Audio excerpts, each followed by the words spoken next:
कभी कभी जिंदगी इतनी उलझ जाती है कि हमें समझ नहीं आता ये कहानी है या कोई फिल्म। लेकिन जब हकीकत फिल्मों से ज़्यादा खौफनाक लगने लगे तो समझ जाइए कि कोई सच सामने आने वाला है जो रूह हिला देगी। राजा रघुवंशी एक सीधा साधा अपने परिवार से मोहब्बत करने वाला लड़का और सोनम एक पढ़ी लिखी लड़की, दोनों का रिश्ता रामनवमी के दिन जुड़ता है जब समाज के भंडारे में लड़के लड़कियों के नाम रजिस्टर पर चढ़ाए जाते हैं। सोनम के घर वालों को राजा पसंद आता है क्योंकि वो इंदौर का था और अच्छा कमाता भी था। रिश्ता तय हो जाता है, लेकिन अगर कोई उस दिन राजा को ये बता देता कि ये रास्ता उसकी मौत का रास्ता बन जाएगा तो शायद आज कहानी कुछ और होती। राजा खुश था, लेकिन दिल के एक कोने में कुछ खटक रहा था। उसने अपनी माँ से कहा, माँ, सोनम मुझ में दिलचस्पी नहीं लेती, कॉल करूं तो जवाब नहीं देती, बात करूं तो टाल देती है। माँ ने समझाया, बेटा ऑफिस में बिजी होगी, और ये बात कहीं दब गई। 10 मई को शादी हो गई, दोनों परिवार खुश। लेकिन राजा की किस्मत में खुशी ज्यादा दिन टिकने वाली नहीं थी। हनीमून की बात चली तो सोनम ने बिना कुछ कहे खुद ही मेघालय की टिकट करा ली। राजा को हैरानी हुई, पर पत्नी का मान रखने के लिए वह चला गया। पर उसे क्या पता था कि ये यात्रा उसकी आखिरी यात्रा होने वाली है। 20 मई को दोनों बेंगलुरु से होकर गुवाहाटी पहुंचे, मां कामाख्या के दर्शन किए और फिर 22 मई को शिलांग चेरापूंजी होम स्टे लिया, स्कूटी किराए पर ली और घूमने निकले। 13 मई सुबह 5:30 बजे ही चेकआउट कर लिया। होटल वालों को अजीब लगा, इतनी सुबह। फिर 330 किलोमीटर दूर एक वाटरफॉल की तरफ निकल गए। रास्ता टेढ़ा मेढ़ा था, कर्फ्यू भी लगा था, और फिर वहीं से सब कुछ बदलने लगा। 1:30 बजे सोनम की सास से फोन पर बात हुई। कहती है, हम वाटरफॉल के पास हैं, रुके हुए हैं। फिर 2 बजे से दोनों का मोबाइल बंद हो जाता है। हेलो। हाँ, मैं राजा का फोन चल नहीं हुआ अभी नहीं हुआ, बस हम चढ़ाई कर रहे हैं। हम ऊपर चढ़ते हैं फिर फोन लगाते हैं। और आज तो उपास होगा फिर? मेरा तो उपास है ना, मेरे को 2-3 बार बोल दिया। हाँ। मैं घूमने के चक्कर में अपनी 11 थोड़ी तोड़ूंगी। वही तो कह रही, मैं अभी फरियाद बना रही तो मेरे को एकदम से याद आ गई कि आज तो मेरे बहू का उपास बापे। हाँ, खिचड़ी बना मम्मी रही का हूँ। सुबह फोन आ गया था कि उपास है तो मैं नहाई थी। हाँ, तो कहीं दूध लस्सी जो भी मिल रहा हो उपास का सामान वो खा लो। अब पहले ऊपर तो चढ़े, जंगल में है, यहाँ से आज कुछ मिलेगा। बाप रे, मैंने कही थी कुछ ड्राई फ्रूट रख के ले जाओ, तो बोले हाँ क्या करेंगे हम, दो ये जंगल है, पता है, बहुत जंगल है, एकदम खड़ी चढ़ाई है। चढ़ना मतलब उतरना भी खड़ा ही है और चढ़ना भी खड़ा ही है। तो वहाँ ऊपर देखने के लिए क्या गए? वो अंदर है, वो पहाड़ के अंदर। मना करती मैंने तो सुनते नहीं। हाँ, वही तो कह रही, वहाँ क्या देखने पहुँच गए तुम? ये नीचे से देख लेते। झरना देखने गए थे, हाँ, बड़ा वाला। हाँ, नीचे से हाँ, देख तो हालत खराब हो गई थी तो चढ़ के गलत नहीं हुआ। वही तो कह रही अब मैं तो खाना भी ढंग का नहीं है।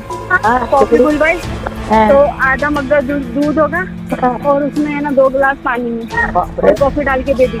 मैंने बोला घर से रख के ले जाओ, रास्ता में ना कुछ भी अपनी जरूरत पड़ेगी, नहीं ले गए दोनों कुछ भी। ठीक है। हाँ। ऐसा लगा कि पता नहीं क्या पी रहे, तो मैंने तो फेंक दी उसको तुरंत।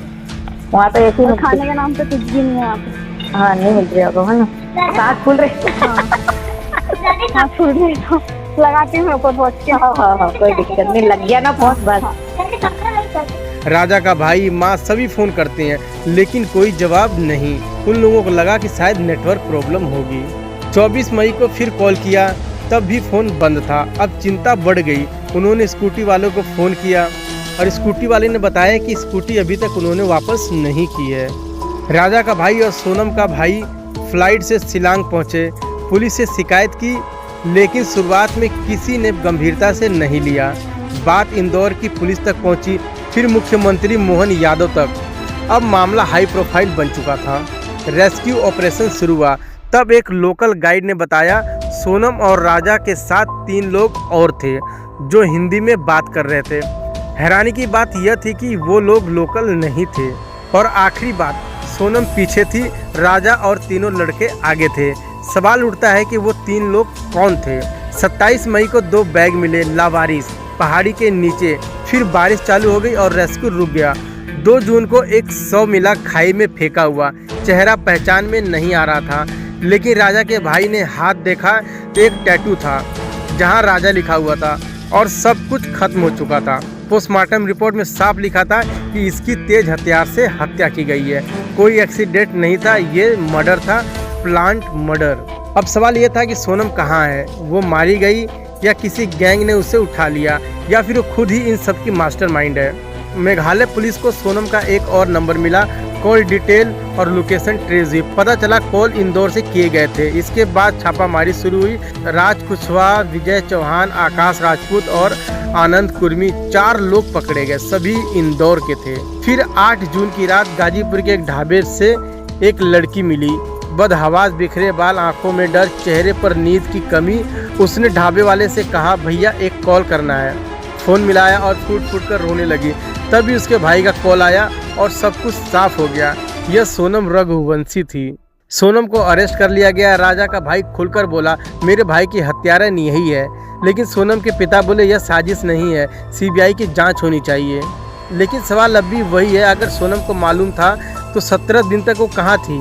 अगर उसका फ़ोन बंद था तो ढाबे से कॉल कैसे किया? अगर पति की हत्या हो गई थी तो वो पहले ही दिन पुलिस के पास क्यों नहीं गई? जिस हथियार से राजा की हत्या हुई थी वो पेड़ काटने वाला हथियार था और यह कोई आम हमला नहीं था। और जिन 4 लोगों को पकड़ा गया वो सब इंदौर के थे और सब सोनम के जान पहचान वाले थे। यह कहानी यही खत्म नहीं होती, ये ट्रेड बढ़ता जा रहा था।